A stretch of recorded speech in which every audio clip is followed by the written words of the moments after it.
Martell Holt, while Martell was still married to Melody Shari. We all remember how that situation was dragged from every angle, how wrong it was, how messy it was, okay? And how it was disrespectful to Mel. People still talk about it because it hit a nerve with fans and viewers. But now here we are, looking at Ken, and we have to keep the same energy. Because the truth is, Ken started dating Trisha while she was still a married woman. Yes, she might have been separated from Marquez, but separated is not divorced, period. And this is not just about a legal status, it's about the emotional reality of a situation. You can be separated on paper, but still entangled in 100 different ways. The legal papers weren't signed, the marriage was not officially over, and there were still emotional ties and shared responsibilities, especially because they have kids together. That's where this gets even messier, because when you add children into a broken marriage, the feelings, the frustrations, and the co-parenting challenges don't just disappear. They become even more intense. Every disagreement gets louder.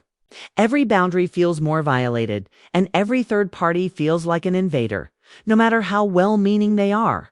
Now, when Ken first came into the picture, a lot of people probably thought he was stepping up and being this solid partner to Trisha, especially since Marquez wasn't living in the house. Ken looked like the good guy. He was present, he was supportive, and to the outside world, he was taking care of business. But as the episodes have aired, more people are starting to notice that Ken has a habit of antagonizing Marquez. And not just in subtle ways. It's like he feels because he's living under the same roof with Trisha and the kids, he automatically has the right to speak to Marquez however he wants to. But here's the thing. Those are still Marquez's kids, no matter how much Ken helps, no matter if he's taking the kids to dance practice or showing up at school events. At the end of the day, he is still just Trisha's boyfriend. He's not their stepfather, he's not their legal guardian, and he's definitely not the father.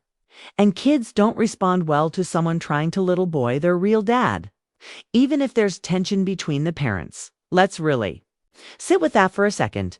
Kids can sense tension. They can feel disrespect, even if no one says it out loud. And they internalize it. So when Ken disrespects Marquez, he's not just hurting the dynamic between two men. He's putting the kids in a position where they feel like they have to choose sides. That's toxic. That's harmful. And that's not love. That's ego. What's making this situation even more heated is that Ken sometimes throws his contributions in Marquez's face. It's like, oh, I take your daughter to her recital. Or you only gave $500. That's nothing but those things. That's just what comes with being in a relationship with someone who has kids. You don't get extra points for doing the bare minimum of being present. That's part of the package when you date a parent. It's not a bonus, it's a requirement.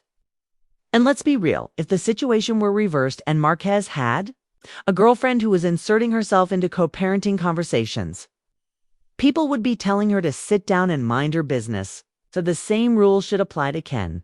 This is not about double standards, it's about accountability. And if we're going to hold one side accountable, we have to do the same for the other. Now here's another point that needs to be said, loud and clear. This tension did not come out of nowhere. It was allowed to grow. And honestly, I think a lot of this wouldn't even be happening if Trisha had drawn clear boundaries from the beginning. If she had kept Ken out of direct interactions with Marquez and let the two parents handle their own business, maybe things wouldn't be this tense. Instead, it feels like Ken and Trisha's friend group sometimes gang up on Marquez, making it feel like it's 3 against 1. That's not co-parenting. That's turning it into a battlefield. And you can see the frustration building. On Marquez's side, Kevin Chris Fletcher, who tends to stay neutral, had to speak up and tell Ken the truth. This situation was never ideal from the start, 'cause it began while Trisha was still married. And Ken's own friend even admitted that he would have been out of the situation a long time ago because it's just too messy. Let's pause right there and talk about that friend for a second, because that was a moment of real honesty. When someone who knows you best tells you, I wouldn't be in this situation. That's not hate. That's wisdom. That's someone saying you deserve peace, not chaos. But Ken didn't hear that. Or maybe he did, but his pride was louder than the advice. And pride will always lead you straight into unnecessary drama. Here's where it gets even more complicated. Even if Marquez and Trisha's marriage was over in spirit, it wasn't over legally. And until those divorce papers are signed, they're still bound together by law, by history, and by their children. That's not something you can just cut off overnight. There are custody decisions to be made, financial agreements to settle, and emotional baggage to unpack. It takes time. And by moving Ken into her home before all of that was finalized, Trisha created a pressure cooker situation, whether she meant to or not. She sent the message that she was replacing Marquez before the ink was dry on their divorce papers.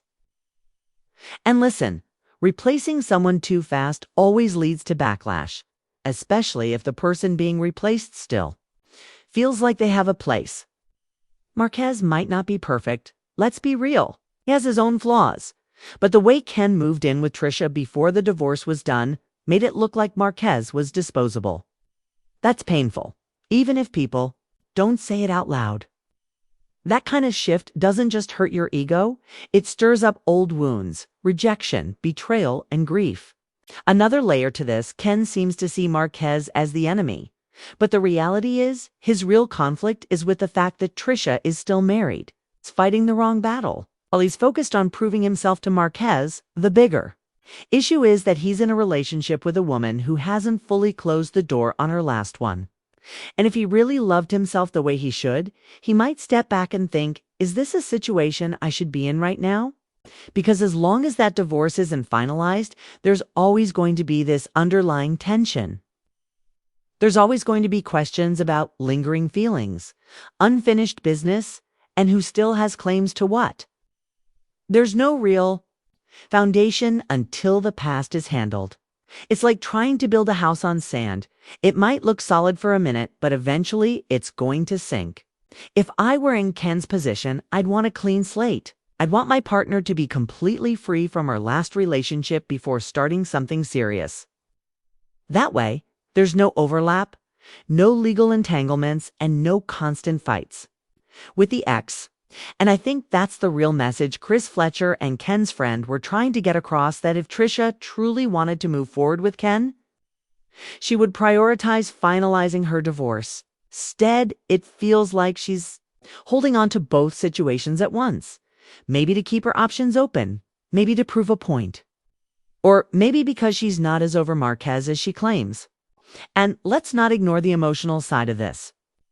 When two people truly have no feelings left for each other, they don't waste their energy arguing or trying to get under each other's skin. They just focus on moving on. But watching Trisha and Marquez go back and forth makes me think there's still unresolved feelings there. Whether that's love, resentment, or just the habit of being in each other's business. Ken might think he's defending Trisha, but he's actually getting pulled into an emotional tug-of-war that was going on long before he arrived. Because what we're seeing with Ken, Trisha, and Marquez is not just a messy breakup situation. It's a textbook example of emotional overlap. And emotional overlap is dangerous. It's when someone starts building a new relationship without fully healing from or closing the last one. And that's what's happening here. Let's be real. Trisha may have been physically separated from Marquez, but emotionally, she was still in it. It's the way she argued with him, the way she got so activated by his every move, the way she let Ken jump into arguments that were really about her unresolved feelings, that all screams unfinished business. And if you've ever been in a relationship like this, or even watched it unfold in real life, then you know emotional overlap creates confusion, hurt, and blurred lines. People end up reacting to their new partner based on pain caused by the old one. They project, they lash out, they compare. And worst of all, they use their new partner as a weapon to hurt the old one. That's what a lot of people are starting to feel like Trisha is doing. She's not just with Ken because of love or compatibility. Some folks think she's with him as a statement. A way to say to Marquez, you're replaceable. away. To say, look what I have now. He helps me with the kids. He supports me. He steps up. But when you use your new relationship as revenge, it's not built on love. It's built on pain. Now, here's the wild part. We've seen this exact situation so many times on reality TV. Let me take you back to Love and Marriage, Huntsville, where Martell, Holt, and Melody Shari's situation mirrored so much of this.